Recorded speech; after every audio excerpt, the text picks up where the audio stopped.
Hi welcome to walk talkie.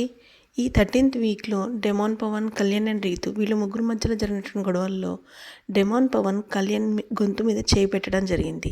Nag sir డెమాన్కి are కళ్యాణ్కి red or yellow card ఇచ్చే chances ఉన్నాయని మనం అనుకుంటున్నాం.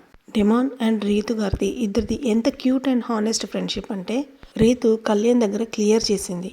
ఓన్లీ సిచ్యుయేషన్ బేస్డ్గా డెమాన్ అలా చేశాడు అని.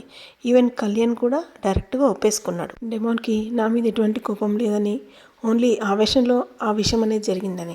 సో ఇక్కడ ఎవరికి ఎలాంటి రిగ్రెట్స్ లేవు.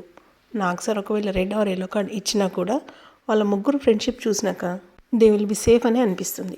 కళ్యాణ్ క్యాప్టెన్ అవుతానని వాళ్ళ అమ్మగారికి ఇచ్చినటువంటి మాట కోసం డెమాన్ సాక్రిఫైస్ చేశాడా? రోడ్ టాస్క్లో రీతు గారు డెమాన్కి ఇచ్చినటువంటి మోరల్ సపోర్ట్ చాలా రియలిస్టిక్గా అనిపించింది. తనుజ గారి సీరియల్ ఎపిసోడ్లా కాకుండా డెమాన్ హానెస్టీ టాప్ 5లో డెమాన్ని నిల్చోబెడుతుందంటారా?